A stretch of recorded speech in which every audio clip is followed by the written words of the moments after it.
Welcome to the Get Digital Marketing Results podcast, where we give you information and actionable tips to grow your organization. Hi, I'm Bob Clark. And I'm Donna Body. We're with Delos Inc., and we make the web work for you. In today's Tech News Tuesday episode, we're talking about a topic that's crucial for B2B businesses: creating content that aligns with every step of the buyer's journey. You've probably heard this before. More of your B2B buyers are mostly through the buying process before they ever contact someone. That means they're out there researching, comparing options, and forming opinions about who to work with. So how do you make sure that they find you during this process?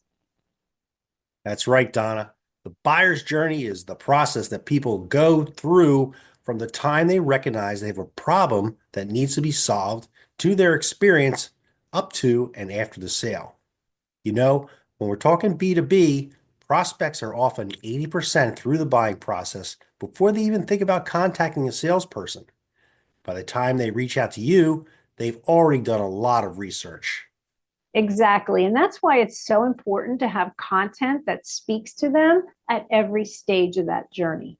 And by the time they're ready to make contact, they should already see you as a credible, trusted option. So, how do you make sure you're on their radar during that research phase? Well, it all starts with knowing your audience inside and out.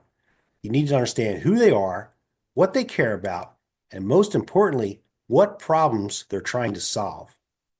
Right. You need to get specific. What kind of challenges are they facing in their roles? Are they looking for ways to save time, reduce cost, increase efficiency? And you can't just focus on the obvious. Dig into deeper problems too, like stress from inefficiency or frustration with outdated product. What are they trying to achieve beyond the immediate problem? Absolutely. And once you understand those needs and goals, it's time to think about how they make decisions. What does their journey look like from the moment they realize they have a problem to when they finally pull the trigger and make a purchase? And remember, this isn't about pushing your product or service right away. It's about pushing yourself as the expert and the resource that they need to get their questions answered. In the early stages, they might not even be aware of all the solutions available. So content that educates and help them see what their options are is key. Right. And then as they move further along in the process, they're probably comparing different solutions.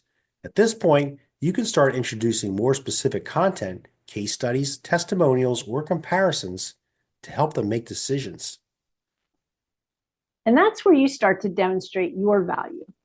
But it's not just about showcasing your product or service. It's about showing how you understand their needs and how you're solving their unique problems. Once you've got that content aligned, the next part is making sure that it's all consistent and up to date. Because if your messaging doesn't match up at different points of the buyer's journey, it can confuse your audience and hurt your credibility. Right. So auditing your current content becomes important. You want to make sure that you're addressing your audience's questions and concerns at each stage.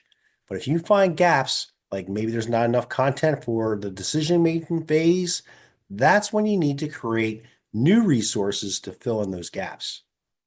That's a huge point. You want to make sure that you are present where your audience is, but also that your message is unified.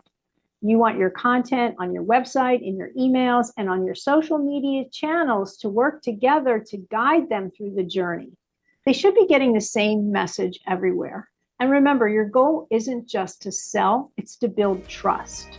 The more value you provide in your content, the more likely your prospects are to see you as the solution to their problem when it comes time to make a purchase. You know, a good way to start this audit process is to think about the questions that you're asked all the time and the stories or explanations that you give frequently. Do you have all this content part of your online messaging? And that's it for today's episode. You can find some links on this topic at delosinc.com/episode 382. And don't forget to subscribe so you don't miss out on our actionable digital marketing tips to grow your organization.